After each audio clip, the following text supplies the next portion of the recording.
ちゃんと走ってくれています。プリミティアプレイヤーエールです。今回は走る脚立を作ってみようと思います。脚立が開閉する動きで前に進めるようにしたいのでうまくできたらチャンネル登録してもらえると嬉しいです。それでは作っていきましょう。まずは白くて軽い軽量プラスチックを使って3メートルほどの長さの脚立を作ります。はしごっぽく組み合わせたものを2つ用意して間にベアリングのバネをつけてつなげました。脚立っぽくなってきましたね。次はこちらを走らせるためにベアリングのバネを挟んだ左右にぐねぐね動くタイヤを4つ追加しましょう。よし、タイヤをつけたので開閉してみましょう。するとタイヤが滑っているせいかほとんど前に進みませんね。左コントローラーのスティックを倒すことで低速で移動することはできますが脚立の力だけで移動したいのでもう少し改良しましょう。バネの支点とタイヤの距離を少し伸ばしてひねりやすくしてみました。この状態で試してみるとわずかな距離ですが何度も開閉を繰り返すことで前進することができました。でも手が疲れるのでこの動きを自動化していきます。真ん中にモーターとベアリングを使ったリンク機構をつけてモーターが回ると自動的に脚立が開閉するようになりました。バッテリー1本でも十分機能してますね。こちらを地面に下ろすと安定していませんがとりあえず前方向には進んでくれています。ぴょんぴょん跳ねて楽しそうですね。そのまま様子を見ていると木がある方向に進んでいってぶつかって壊れてしまいました。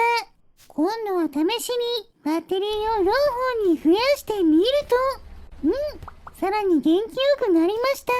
でも激しい振動で進路が曲がってしまうのかくるくる旋回しだしました。これはこれで面白い光景です。でももっとまっすぐ走ってほしいのでさらに改良していきましょう。安定しない原因はタイヤがグリグリしているせいだと思っ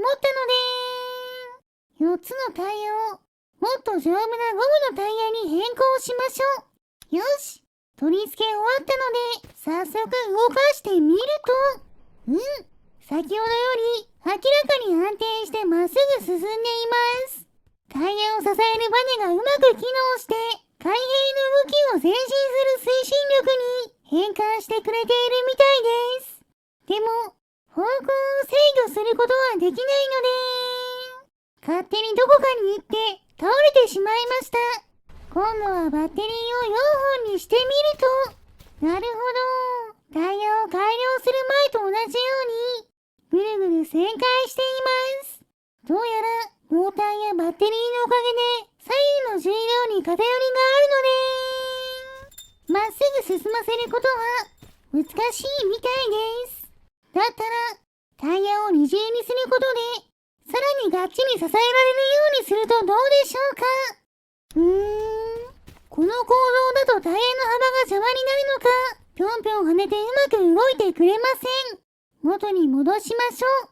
ついでに外側にタイヤが来るようにしたので安定感が上がったみたいです。そのおかげでバッテリー4本でもほぼまっすぐ進んで前にある木にぶつかりました。仕組みはこれで良さそうです。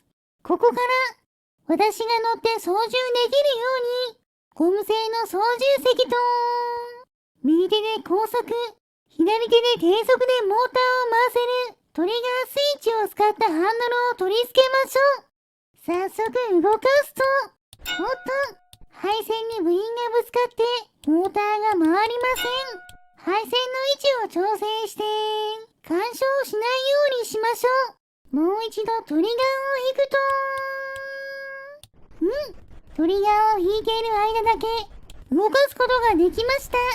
左トリガーには水晶を挟んでいるので、低速で動かせます。早速地面との固定を解除して、動かしてみましょう。ちゃんと走ってくれています。速度は速くありませんが、私が向いた方向に進むので、ハンドルで方向転換しながら好きなところに進むことができます。でも、右トリガーを引いて高速モードにすると、右側の部品につながった操縦席に乗っているせいか、左右の部品の動きの違いによって、左方向に動く癖があります。そのせいで、どんどん左にずれていって、海の中に突入してしまいました。橋の部分は軽いので、水に浮かんでしまってますね。カメラの位置を固定して、旋回性能を見てみると、船体が軽くて、低速なおかげで、私が体をひねると、すぐに追従してくれて、旋回性能は良好でした。私の姿勢にして、速度を測ってみると、低速モードで、秒速 2.3 メートルほど、高速モードで3メートルほどと、私が走る速度より遅いです。それでも、狙っていた動きは実現できたので、よしとしましょう。それでは次は、ダメージを与えられるように、タングステンの刃を追加したら、こちらのザコキャラの大群を狙って攻撃してみましょう。果たしてどれくらい倒すことができるんでしょうか。早速乗り込んで、揺れるタングステンの刃で切りつけていきましょう。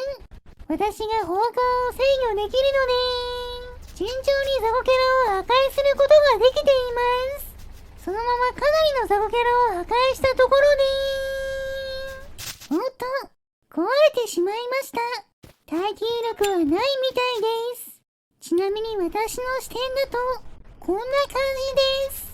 左トリガーだと、ゆっくり刃物を振りますが、右トリガーにすると、若干早く振ってくれます。その動きで、横からザコキャラの胴体を切りつけて、破壊することができました。動く敵だと逃げられそうですが、こういう並んだ敵には有効な武器なのかもしれませんね。それでは最後は、イエロースライムに効くように重ねたガラスの針を取り付けたら、こちらの巨大スライムを狙って、走る脚立で攻撃してみましょう。果たして倒すことはできるんでしょうか。早速私が乗って近づくと、粉々にされました。ヒアリングで繋がっているせいか、派手に壊れていいですね。運が良ければ倒すことができるはずなので、何度も破壊されながら繰り返し挑戦していると、やったー！巨大スライムを倒しました。重ねたガラスが多重ダメージを与えて、一撃で葬り去ってくれたみたいです。それでは、この勝利を祝して、スライムを燃やしてしまいましょう。燃えるものを集めてきて、火をつけます。いい感じに燃えていますね。よし、スライムも食べ頃になったので、食べてしまいましょう。もちろん、今回頑張ってくれた走るケタスさんにもお裾分けしてあげます。はい、どうぞ。今回の動画はここまでです。面白かったと思ったらチャンネル登録、高評価をしていただけると嬉しいです。